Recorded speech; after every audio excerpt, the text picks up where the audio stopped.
My name is Fred Dahlmeier. I'm a professor at the University of Notre Dame in the United States.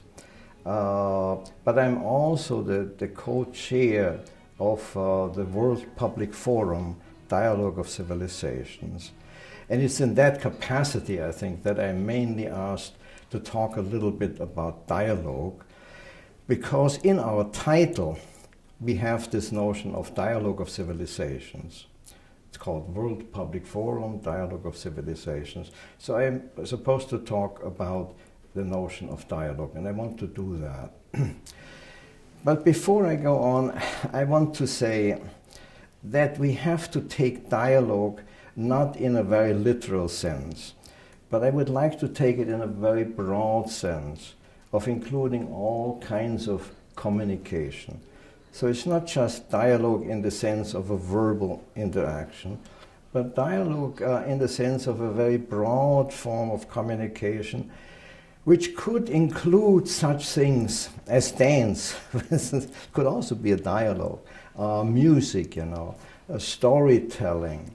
But perhaps the most important form of dialogue traditionally in the history of almost all cultures is sharing a meal together, breaking bread together.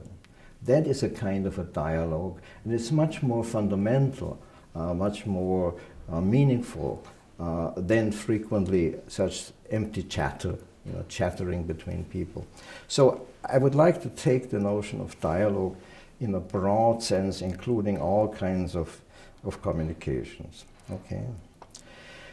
Now, what I would like to do here today is to do three things. First of all, I would like to talk a little bit about the historical background, the historical and intellectual background of dialogue. Why has dialogue become so relevant today? So what is some of the historical and intellectual background of that? Secondly, what is the role of a dialogue today in the context of what we call globalization? And then finally, I would like to say a few words about the purpose of dialogue, or the goal of dialogue, the meaning of dialogue. Okay? So these three things I want to talk briefly about. First of all, I would like to talk about the historical background, the intellectual background of dialogue, and why has dialogue become important in recent times. Now, of course, dialogue is not a completely modern invention. We have had dialogues throughout history. Students of philosophy are surely familiar with the great dialogues of Plato. All students, college students, have to study at least some of the dialogues of Plato, the Meno, the Euthyphro, and so forth. And there are, of course, also many dialogues held during the Middle Ages, theological dialogues, So there's a rich history of that. However, in modern times, and by modern times I mean roughly from the time of the Renaissance, that means 1500 on, dialogue has fallen, one might say, on bad days. It has had a bad reputation for two main reasons. First of all, the upsurge of modern science, and secondly, the upsurge of modern individualism. So just briefly a few words about these two things. With the work of people like Francis Bacon, Galileo, Kepler, and others, science has come into its own, modern science. And modern science is distinguished by the fact that it relies mainly on experiment, on scientific testing, and not on dialogue. scientific inquiry follows a method, a rigorous method, which we call the experimental method. And in the experiment, the scientist does not dialogue with his target of analysis, but analyzes it. Analyzes, does not talk with it, but analyzes it. So in a way, science may be called a form of monologue rather than dialogue. So in any case, scientific method has not been very hospitable to the notion of dialogue, and for this reason dialogue has receded into the background during the modern era. The second main reason for the decline of dialogue, or the fact that dialogue has been pushed into the background, is modern individualism. The emphasis on the individual mind has also contributed to the decline of dialogue. Now, the great philosopher, familiar, I think, to all students of Western culture, the great philosopher is, of course, here René Descartes, the French philosopher. And every freshman in college is familiar at least with one sentence of René Descartes, and this is ego cogito ergo sum. I think, therefore I am. So everything is placed in the individual mind, in the ego, the mind of the ego. He said, I think, therefore I am. He did not say, we think, or I think with somebody else. But it's that emphasis on the individual mind, on the cogito, which in a way makes dialogue irrelevant. You know. So this modern emphasis on the ego, on individualism, has also contributed to a certain decline of dialogue, a certain decline of interaction, you know, and has placed a great emphasis on rational analysis. The method of the cogito, the method of Descartes, is rational argumentation, rational analysis, which again is not hospitable to the idea of a dialogue where one finds truth in a slow form of interaction, of communication. Now, this form of rational analysis became sort of triumphant during the heydays of what we call the Enlightenment, the Western Enlightenment.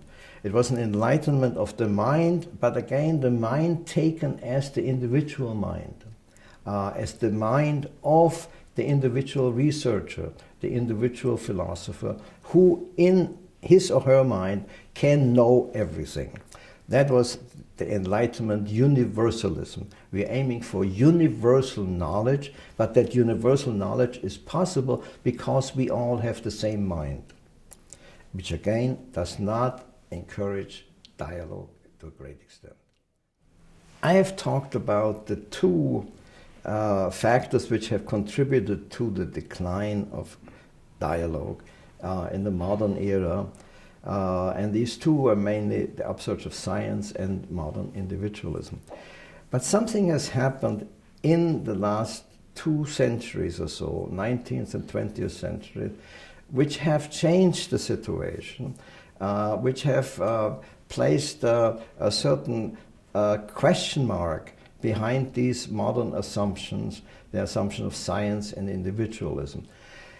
And there are 2 main developments which have called into question that modern mindset or worldview.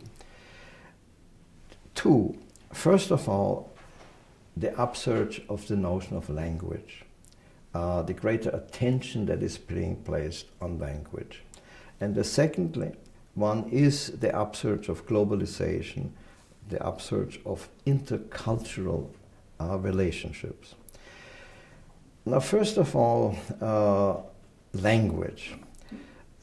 In that framework that I have presented before, the framework of Descartes, who said, I think, therefore I am, there is no awareness of language. I think, in which language do I think? Which language do I use when I think? And as soon as I realize that I think in a language, it is no longer my own language, my individual language, because I share a language, I have to share a language with other people. You know, language is always shared. A great recent philosopher by the name of Ludwig Wittgenstein, who came from Austria, by the way, and then went to England. According to Ludwig Wittgenstein, he said, there's no such thing as a private language, which I only speak with nobody else. So that if there is no private language, then there can also not be a private mind. There cannot be a private ego. So this led to the discovery of language, which we always share. We all have a language, not the same language. We do not speak the same language. We speak all a language. We speak languages. And if this is so, then there has to be a form of translation between languages, and this translation is a form of interpretation, which in turn relies on dialogue. So I have to dialogue with other languages in order to find out the meaning of what is being said, to interpret what is being said. You know. So this is, some people say, we live after Babel. Now, that's a formula which is frequently used. We live after Babel, the famous Tower of Babel, which at the end led to the dispersal of humankind into a multitude of languages. The multitude of languages we have to take into account. So what I'm saying is there has been a revival of an awareness of the importance of dialogue because of the greater awareness of language. The role of language leads to interpretation and dialogue. The second factor that I wanted to mention is the process of globalization, which we are all familiar. And this again means, it means many things, but it certainly means one thing above all, that people are pushed together closer and closer around the globe. The great distances which separated peoples and cultures in past centuries or past eras is no longer available. We are close together, we live on one ship, one boat, and we have to communicate with each other on that boat. So this is a realization, a very concrete political, social, cultural realization that we are no longer alien to each other, that we are no longer these separate individuals who can cultivate their own culture, their own language, but we have to intercommunicate. And this leads to an emphasis on cross-cultural learning, cross-cultural communication and studies, which in turn requires the capacity for translation, interpretation, and dialogue. I have just been trying to articulate the problem of dialogue that we find in our world of globalization, where we communicate a great deal, you know, through the internet and through the media, and we do it on a global level.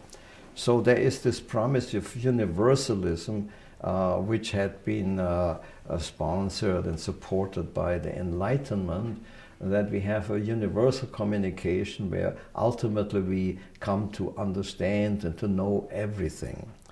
At the same time, we have the objection that actually we communicate less and less and we understand less and less because languages are ultimately not translatable.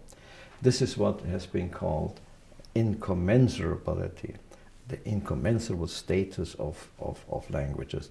And between these positions, dialogue charts a moderate middle path.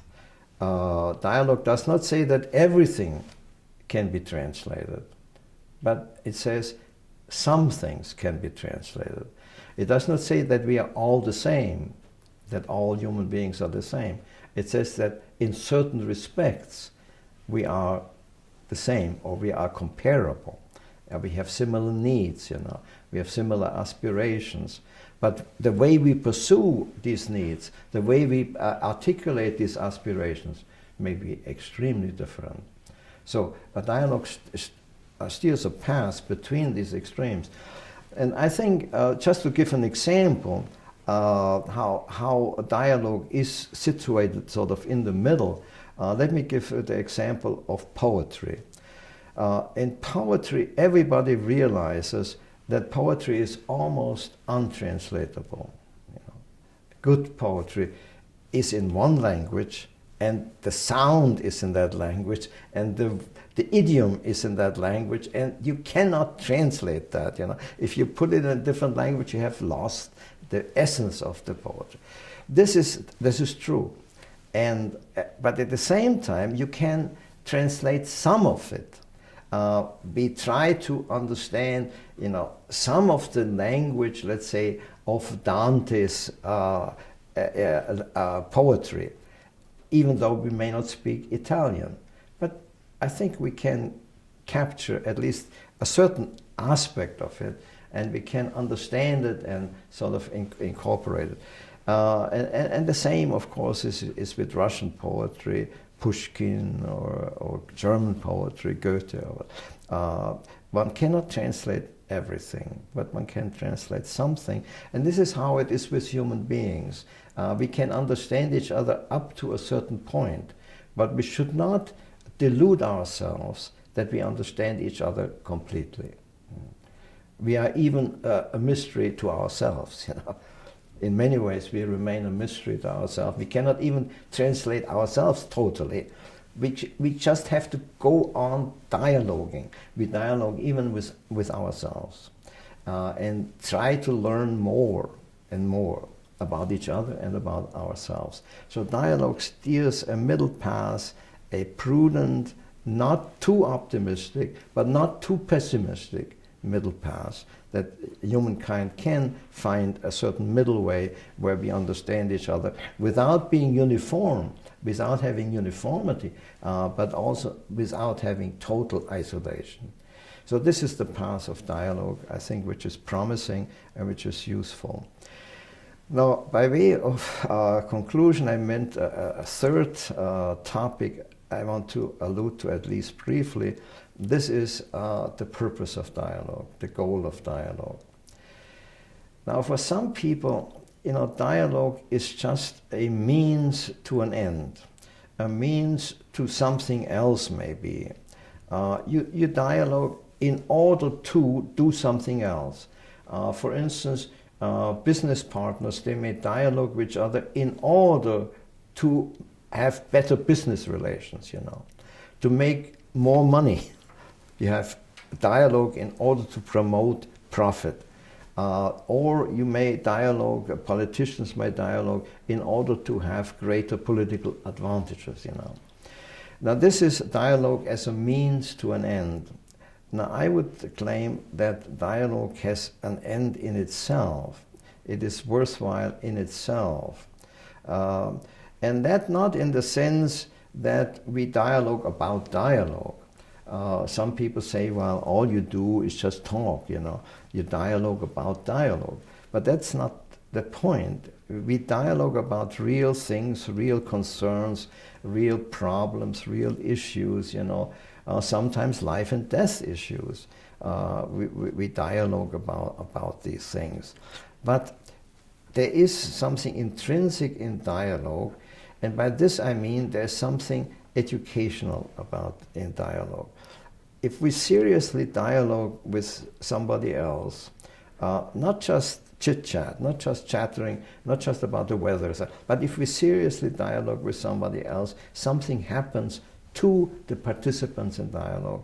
We are, in a subtle way, we are changed, we are transformed in the way we are, So there is an educational goal or an educational telos or idea in dialogue, that we are being humanized. We become more human in dialoguing.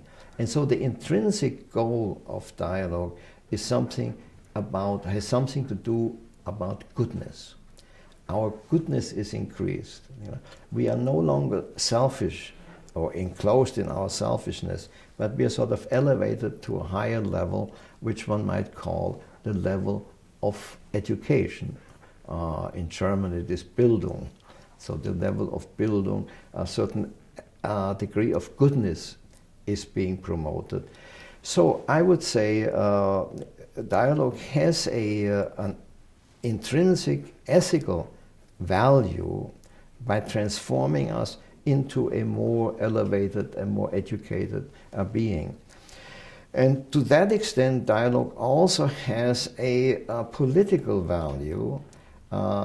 If we are able to transform political antagonists or contestants into more educated people, people who are more aware of each other and of each other's limitations, then there is the possibility of promoting through dialogue something like peace. So this is how we use it in that organization to which I belong, the World Public Forum, Dialogue of Civilizations. It's not just that we dialogue for the purpose of dialogue, or just to do chatter, to talk, but because we believe that through dialogue we can resolve some of the festering problems and issues in the world and elevate the participants to a higher level of ethical awareness. And this is the goal of dialogue which we pursue, and it's the ultimate goal of peace with justice. That's what dialogue can promote and what we hope to do in the dialogue of civilizations. We live today in a world which is not very hospitable to the kind of dialogue that I have tried to articulate. We live in many ways in a very, very grim context. There are disputes festering all over the place.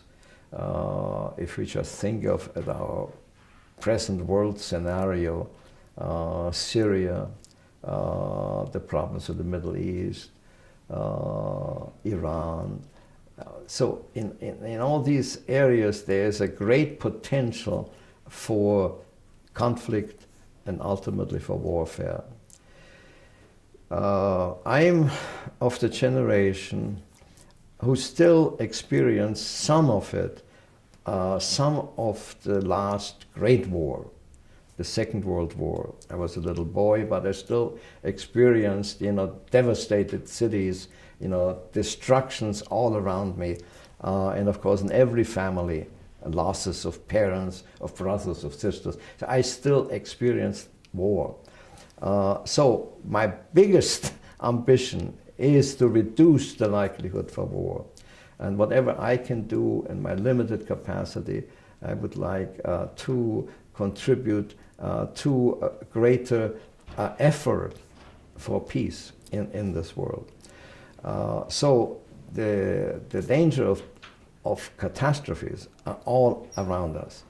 Also, of course, environmental catastrophes, but especially nuclear catastrophes. So to avoid this, whatever I can do, I want to do, and dialogue is a preferred way of moving in that direction, because dialogue does not dominate others, it does not inflict a certain ideology or a certain worldview on others, but it tries to elicit from others understanding and promote mutual understanding, and through this mutual understanding, some way of living together might be possible. And through this, the danger of mutual destruction is reduced. So this is what is the World Public Forum all about, the dialogue of civilization. That's what it means.